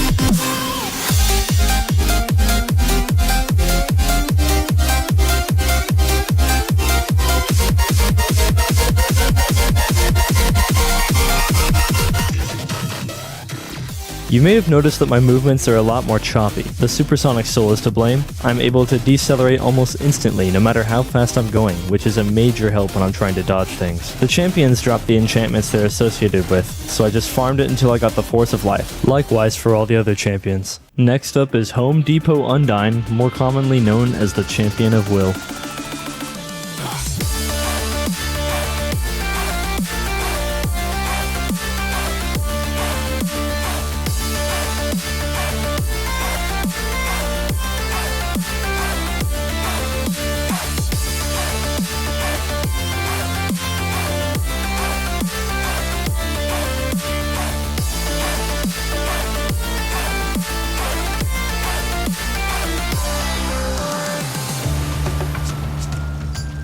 This boss's attacks were much harder to dodge than all the other champions, but it was still a fun fight, and it would have been better if I didn't have to farm it so much. Overall, 7 out of 10. Also, I wasn't able to show the Champion of Nature, but its Force of Nature did make the Champion of Will fight a lot easier. So it gets a 6 out of 10 because it wasn't really anything special. Following that, we have the Champion of Shadow.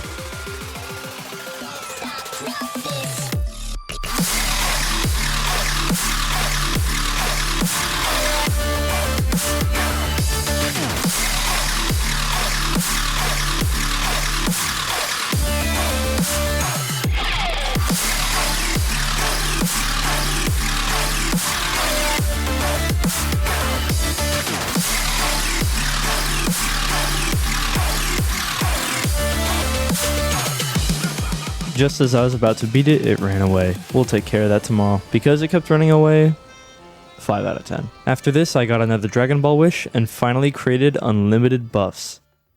Then, I bought every single Calamity mod potion to finally beat Aridness, the champion of the cosmos.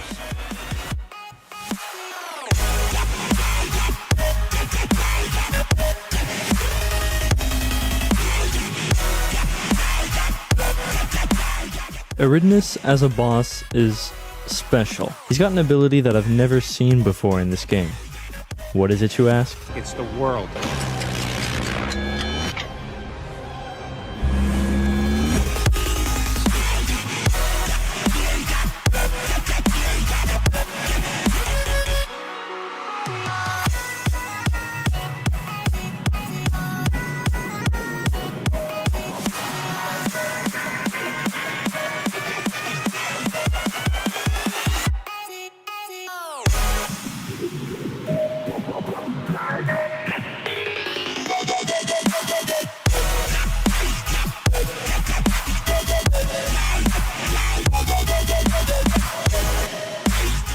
I didn't mention it earlier, but I'm wearing the Force of Will for this fight because of the gold enchantment. It allows me to encase myself in gold for a 50-second period, where I'm immobile and immune to all damage.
At last, I've become the champion of Terraria, and don't think I had an easy time with him. Aridness actually took me 20 attempts. 8 out of 10 boss, very enjoyable. Now check out what I can do. Aridness also drops Iridanium, which I can use to create Aridness armor. It has 70 total defense and it increases damage for a certain class, which cycles every 10 seconds. With this, I prepare to fight the Abomination.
It's clear that I'm no match for the Abomination.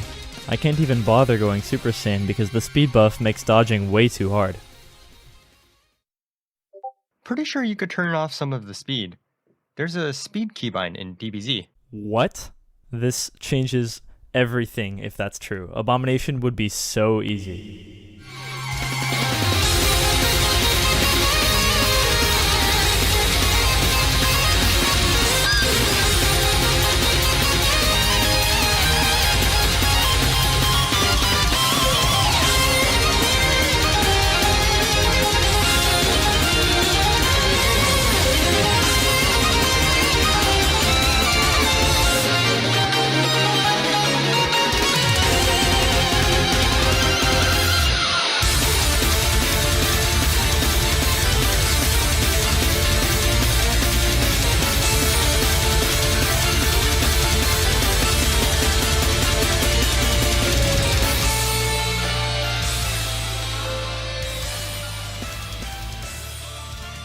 I won't lie, Sparkling Adoration was also a major carry for this fight. Can't tell you why though, I honestly don't know what part of it makes it so good. Anyway, now that I have Abominable Energy, I can combine all of this into the Soul of the Siblings. Not only that, but I can also make the Soul of Dimensions. And after grinding out the champions some more, I can also make the Soul of Terraria. Needless to say, but this accessory is absurd. So much so that I'm going to take it off, or at least turn off most of its effects. Now with all that done, I should be able to make the Soul of Yggdrasil. Something I didn't realize though is how hard it would be to farm the items required, especially since most of the mobs spawning aren't even from Thorium. I need a new world, where only Thorium stuff exists, to make this really feasible. And, you know, if I have the power to shape the world I was given, why shouldn't I have the power to create my own?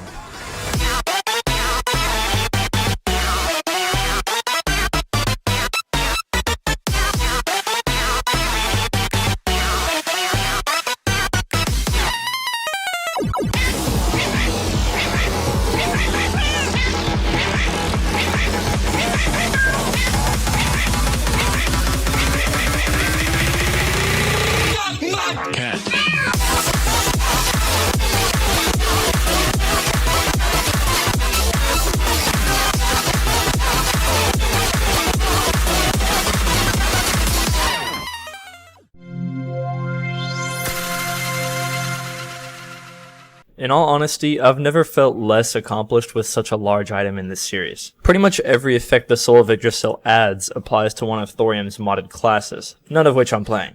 On the note of the classes, I also got the Guardian Angel Soul and the Bard Soul. Now we're on the final episode. There's something I haven't mentioned yet. As far as I was able to find out, no one else had ever completed this challenge purely on Eternity mode at the time that I recorded this. I might be the world's first. If you want to see me set a world record, keep on watching, because we're almost there.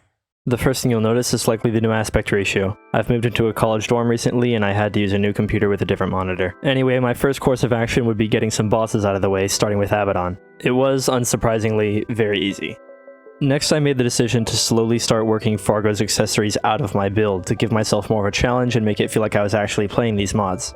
Then I went through my storage system and put on the recommended Calamity accessories, went to the Hallow to try and fight the Profane Guardians, and just barely made it through. Using the Profane core dropped by the Guardians, I summoned Providence, and got her Night variant, which of course killed me. So then I checked to make sure it was daytime, and sure enough it was, yet I was still getting the Night variant. I think there was some kind of mod compatibility issue, but it stuck like this for the entire playthrough. I spent some time making a better summon weapon and just barely managed to defeat Nighttime Providence.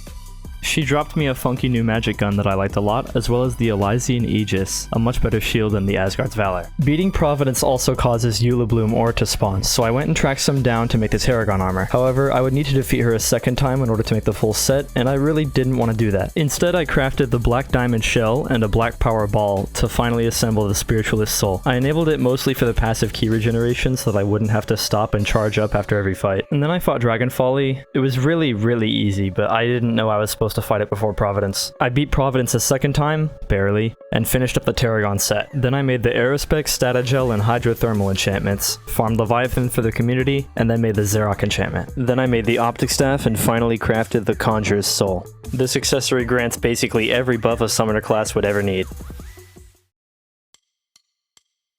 On day 31, I absolutely blazed through Calamity and a good chunk of SOA. There's this new thing called Oblivion Ore, and we need a lot of it for late game SOA progression, like the Oblivion Forge.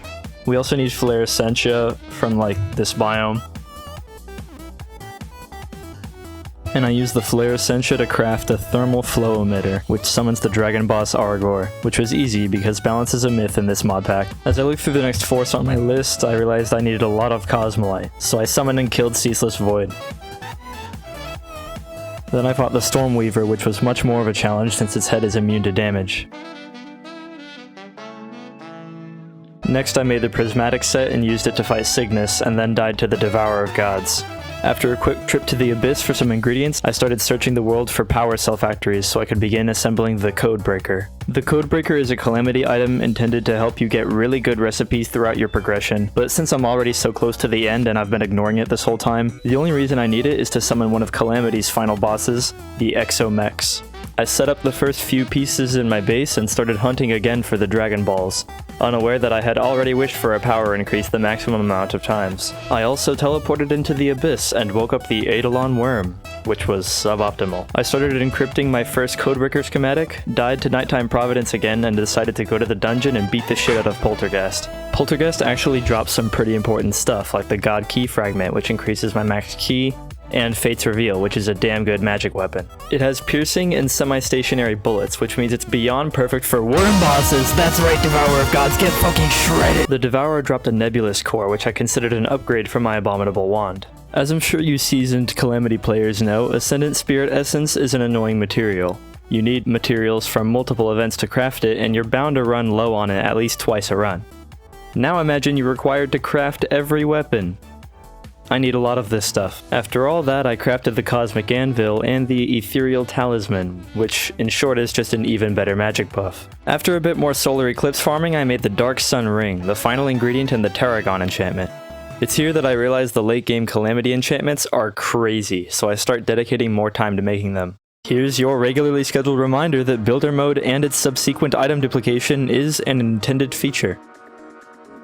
Fearmonger armor is basically made up of spooky wood and cosmolite, and of course there's an enchantment for that. I had to quickly fight Cygnus again to get the Void Sash, crafted the Face Melter, and then fought the Old Duke and lost. Then I started making myself more Flareum so that I could summon and fight the Lost Siblings, the almost final bosses of Shadows of Abaddon. They're the only thing in the mod that drops luminous energy, and they don't drop nearly enough. I had to fight them a lot towards the end. Luminous energy opens up most of the Soul of Two Realms, so I use it and items left in my storage system from 65 hours of gameplay to make the Bismuth and Dreadflame enchantments, finishing off the Force of Generations. Switching back to Calamity, I have more than enough stuff left over to make the Silva armor set, which I swap out for my Prismatic set. Also, since I defeated the Lost Siblings, there's this new NPC called Nuba that sells me Teridium, which is used in most of the late game Shadows of Abaddon stuff. I used the Teridium to make the Blazing Brute enchantment, and I'm going to have to make even more later. After farming around for a bit as per usual, I make a cool new summoning weapon called the Tactical Plague Engine, and I decide to try using it against the Jungle Dragon Yaron. It didn't quite work out. On day 32, first I crafted a new magic weapon, the Elemental Ray, died a few more times to Providence, and decided to reforge all of my items and accessories, which I definitely should have done sooner. There's also this Shadows of Abaddon NPC called Neil, who tasks you with killing rare, eroded mobs, and they drop some endgame materials that I need to fight the final boss. Speaking of the final boss... Okay, now all the pushover bosses are out of the way, and it's just Calamity and Fargo's left. So once he's defeated, Eraser sells these endgame armor sets, which I'm going to need to make enchantments out of, and in order to afford them, I need to fight him multiple times. I also noticed this guy is selling some absurd weapons, namely the Astrolite Staff, and just, like, look at it. That's a lot of damage. Even the armor is hella good. I must say, I have not been appreciating Shadows of Abaddon enough for how cool it is. After a bunch more fighting Eraser, I was able to craft an Ascension Tablet, which allowed me to make an even more insane magic weapon, dealing upwards of 130,000 damage per second. Then after a bit more crafting, I made an absolutely busted Calamity accessory, the Amalgam. With this, I'm more than decked out enough to take on Yera.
For the Cosmos. This took 5 minutes, but isn't editing nice?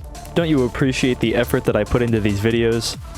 Shouldn't you hit that subscribe button? Another quick trip to the Abyss and the dungeon and back, and I crafted the beloved Omega Blue armor. Then I took care of the old Duke and flew home to continue my crafting. After farming Astrum Aureus for the Astral enchantment, I went fishing for materials to make the Fathom Swarmer and Umbraphile enchantments. With those complete, I've created the Force of Desolation. I'm not gonna bother explaining everything these accessories do anymore, just believe that it's a lot. Then I farmed Dragon Folly, made the Silva enchantment, made an entire Terra Blade again, farmed Abaddon and the Lost Siblings many times, made an SDMG, farmed the Lost Siblings some more. I swear to God, please drop more Luminous Energy. And finally made the Cosmic Commander and Stellar Priest enchantments. I am running out of ways to make this video interesting. I don't know if I can properly convey just how much work this thing is taking. See me making this Fallen Prince armor? Yeah, and then I make the Fallen Prince enchantment. Yeah, that was a 20-minute jump cut. 20 minutes of flying around the world, gathering materials for every single one of these things. Yeah, it's starting to be less fun for me, but don't you worry. The finale is just on the horizon now.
This may be the world's only Terraria playthrough where Supreme Calamitous isn't the final boss. It's ironic, really. Calamitous has always been this ultimate goal in Terraria, and here, and only here, she's but a mere stepping stone on the road to eternity. It's a good way to show just how crazy this achievement is. And today, we finish this. Finally, the true climax is here. The beginning of the end. And it all starts when I slay the Brimstone Witch.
And just like that.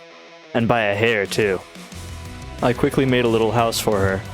The bitch tried to kill me, she doesn't deserve luxury. Her treasure bag had a whole lot of interesting things, but in order to actually craft anything, I had to fight her a second time so I could finish the Demon Shade set. I've defeated Calamity's final obstacle, but there's one more big session of crafting I've had to do. First up, we've got the Absorber, a combination of several nature-based accessories that makes every healing potion overpowered and severely punishes anything that touches you. Next is the Heart of the Elements, combining the power of every elemental, acting as a 5-way harem of protection. Also, now that I could make the Orc Tesla enchantment, I was able to make the Force of Exaltation. Whoa, wait, Exaltation? That's the name of me and Zoftel's new single. You should go listen to it on Spotify, YouTube Music, or any platform of your choosing. You can also join my Discord server to get notified of whenever I release new music, and you can even hear a few leaks of stuff that I'm working on. The link will be in the description, and thank you for not skipping past this segment. Now let's get back to Terraria. The Scarlet Devil, the ultimate rogue weapon, dealing 10,000 damage and covering the entire screen in a single shot. Celestus, an otherworldly scythe forged from exoplanetary metal torn from the bodies of Draydon's mechs. And finally, the Eclipse Mirror, the ultimate rogue accessory, boosting health, stealth, and dodge chance. All of these come together to form the Vagabond Soul, the final piece of the soul of the universe. And with that, the only missing piece is the soul of the Tyrant, the culmination of all calamity. I fought Calamitous a second time, much easier now, because most of the remaining ingredients are endgame weapons. After collecting her drops, I crafted some Shadow Spec bars and made the Demon Shade enchantment and the Eternity Spellbook.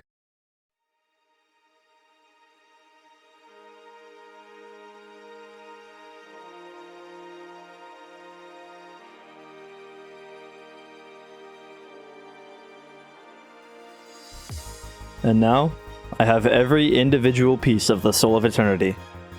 If I wear them all at once, it's basically the same thing. But am I stopping here? No. I still have to defeat the Catalyst. He's been encouraging me this whole time, selling me items with a whimsical doubt that I'd ever be a threat. But now I am here. I'm here to kill the Mutant, the first Terrarian.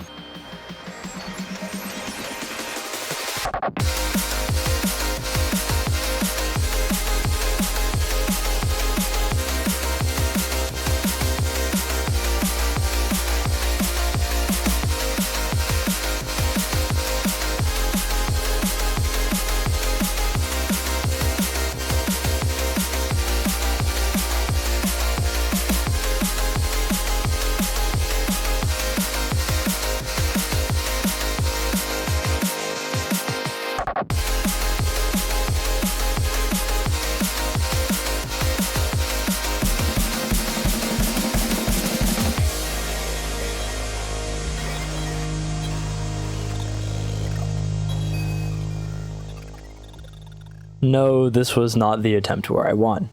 I'm not showing that one because, for whatever reason, it's around 2 frames per second. The Soul of Eternity is so powerful it even has adverse effects on the rest of my computer. But I at least managed to get my reaction. Can't see. Are you serious? Are you for real? Okay, now hold on. Man, that was so underwhelming.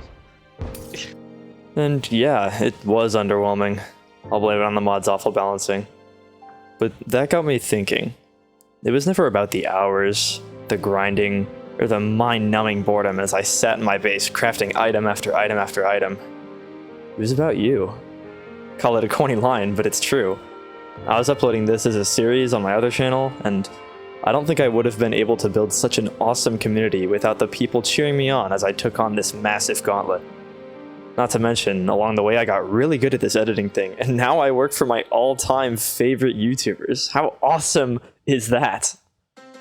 So, after all this, I have one message for those of you still watching. Join me. Join me. Just because it's already been done doesn't mean you shouldn't try it too. And just because it was super boring at times doesn't mean it wasn't also crazy fun. For those of you wanting to start making videos, go for it. Try this. Or try your own challenge, something new, something even harder than I could ever do. You never know what gifts fate could give you along your own eternal endeavors. Thanks for watching.